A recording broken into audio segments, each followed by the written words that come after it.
understand me. And they essentially didn't allow the black people to be free. And so Mexico would crack down on the human trafficking and slavery and also the illegal immigration into Texas. Essentially, for 10 years, these guys were paying zero taxes. I mean, that's insane. They were paying zero taxes and they were essentially thriving on slave labor. So eventually it was kind of like this is getting to a boiling point. And the Mexican government would eventually step in. And also, you know, the dude here there, it was the very joke of the show. But I'll get onto that later. This is the Tower of Americas. You know, some people say like, oh, there's shit out here.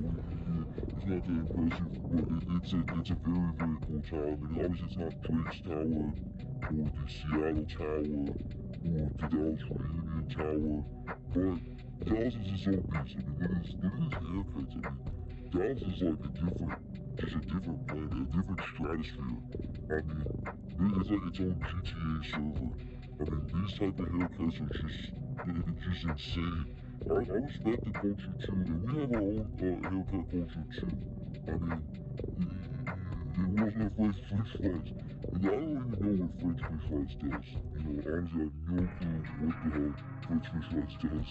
It's like GTA, Los Polos Hermanos. This is really a quote from Mr. Fred himself. Anyone who eats, if you have a French fish fry in your neighborhood, guaranteed, 10 acres with haircuts that look like this. And when we talk about Dallas culture, this is San Antonio hair culture right here. Just a taper fade or just a tacuche.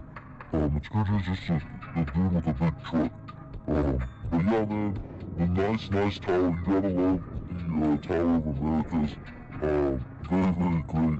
You gotta love it, man. And we got our own little thing going down here. It's its own little like server.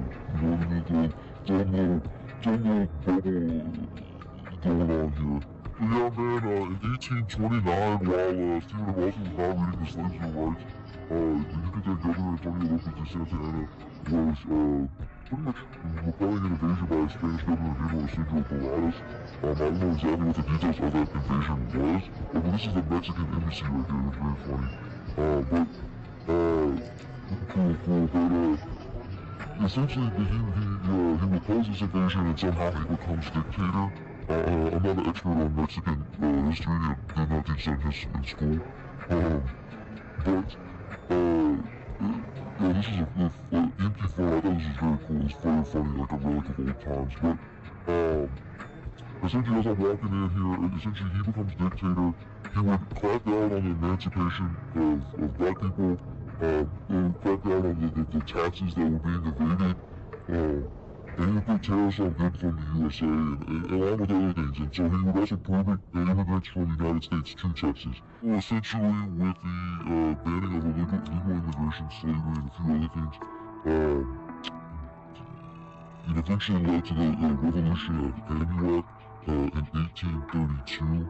After someone was imprisoned for, I wouldn't be able to tell you exactly what they were imprisoned for, but apparently was unjustly imprisoned.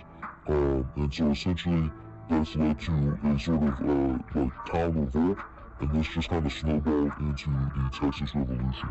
Yeah, the basis of the argument for the Texas Revolution was that they just, I guess, wanted slaves and free labor, no taxes, and they wanted to be able to squat without the Mexican government interfering. So it was like, oh, it's kind of odd, but that eventually led to the Battle of Velasco in 1832 as well, which essentially was just the Texas, it essentially was the Indian conservatives boiling over into a battle in which the Texas settlers would push the Mexican forces out of Texas. And you gotta imagine the Mexican forces, connected, they were long ways away from home. And then that would eventually escalate into the Battle of Nacogdoches. So yeah, and then essentially after the Battle of Nacogdoches, things would settle down for around 2 years, and then Santa Anna would become a dictator in Mexico, and Mexico would be thrusted into a civil war. During that power gap, during the Civil War,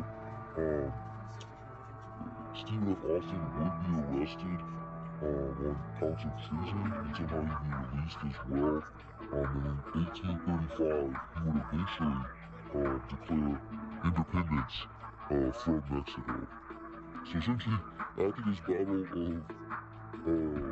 Nacogdoches, they essentially it's like 2 more years of Texans just not paying any taxes. You might have to calculation for it because they pay no taxes.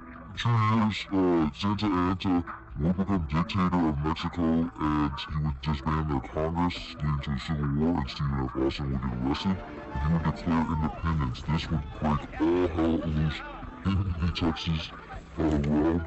And so essentially after that would happen, you would have the Battle of Gonzales, the Battle of Goliad, the Battle of Concepcion in San Antonio, where actually visit that site.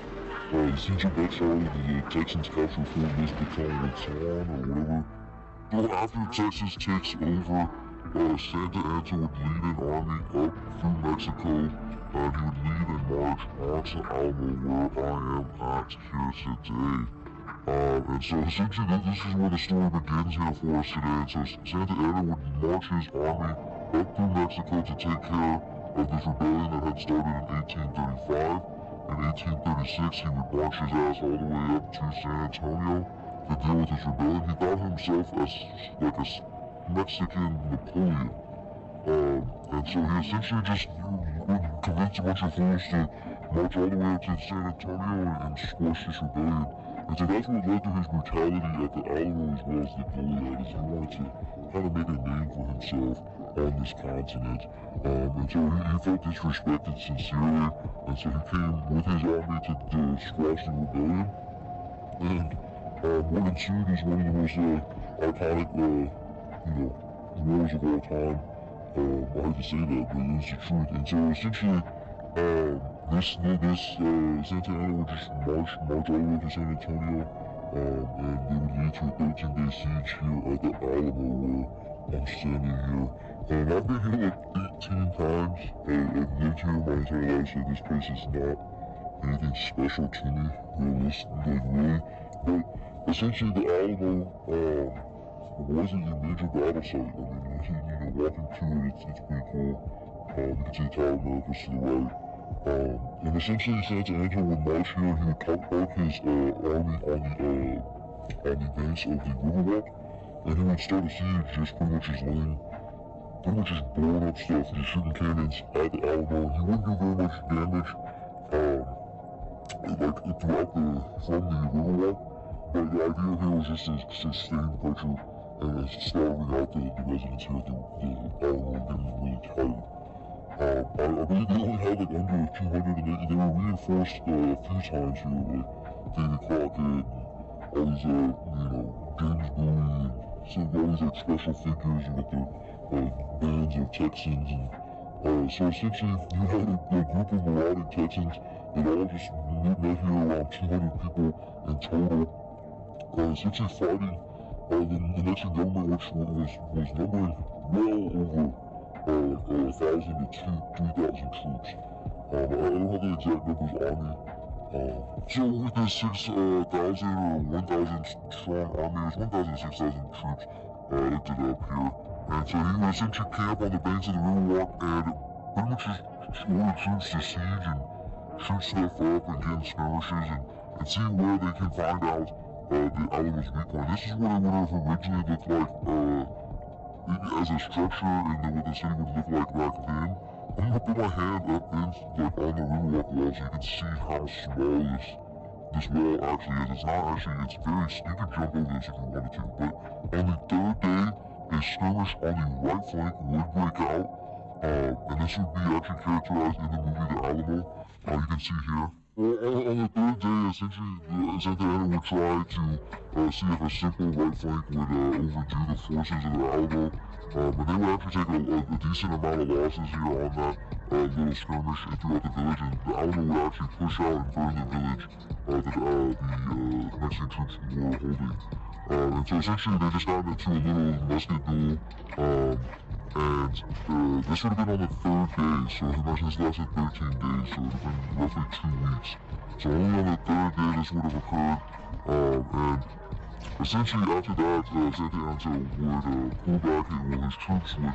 He wasn't out there, and so his troops would pull back, and eventually, they would just essentially just try to starve out the Alamo troops by just shelling them for days and days. And the Alamo would get a few reinforcements to like David Bowie and all those like famous dudes. But essentially for the next couple of days here, I mean, it was essentially just shell after shell after shell after shell from the Mexican army as much as they can send at the Alamo. And these are all the members of the Alamo who had died. Obviously, I don't, this battle isn't that it's important to me. I don't have any sentimental value to it, considering they were fighting for their own slaves, but it's still a very interesting fight here. It's essentially like a precursor war to the Mexican-American War and the Civil War. But essentially for 8 days here, you would essentially have just constant shelling from Santa Anna, and he was just using the basic strategy of just, try to tire out the enemy with just a series of volleys. And on, I believe it was like the last day of, this is like you can see here, I just put my hands up, like, on top of the river walk here. I mean, on top of the Alamo walk. You don't say river walk, but the Alamo walk. It's not that high, only 5'10", so you can easily jump this. So anyway, he had pulled up on the last day of the siege here. I believe this would have been the 13th day. Don't quote me, it might have been the 12th or like 10th day. I believe it was the 13th day. They essentially just surrounded the Alamo. There was only like roughly 200 people there. And they would have just essentially, from that point on, just pushed their way in with, I mean, they had a numerical advantage by far. They could have done this in the first take, truthfully. They essentially pushed in with about 1,000 to 6,000 troops. I don't know exactly what the numbers was. I looked it up and couldn't give me exact numbers, so don't quote me on that. But still, 1,200 troops, it's still a lot of men. So this was essentially like a 300 battle, something out of like Sparta. And Santa Anna's orders was to leave no survivors behind. So even after they did break into the Alamo, even if men were trying to surrender, Santa Anna was not going to put up with it after the 1835 rebellion, and essentially squashed them. And this pattern would, these like pattern of war crimes would bleed over, literally, into the Goliad massacre later on, which we're going to visit here this weekend, hopefully, and cover. But this will kind of give you a view of what the battle would look like. They started at 5 a.m. in the morning, so imagine you're sleeping at the Alamo, and then boom, boom, boom, constant, just warfare. And even for the Mexican conscription, I'm imagining they were conscripts, or maybe they were people who volunteered. It would not have been a very fun experience, truthfully. It would have been very frightful, climbing that wall, but it would, so yeah, man, the Mexican forces essentially would have just pushed through, on the, night, or in the morning. And you see this dude died, the scene. And they make this like the scene, they make it like he's all emotional. I'm free. Yeah, man, essentially the Mexican forces were pushed through here, in the day here, and, there wasn't really a lot of resistance, but eventually they were caught up on this one wall, and from that wall, they would essentially bum rush that wall. You see this man, he's all walking up on his side, and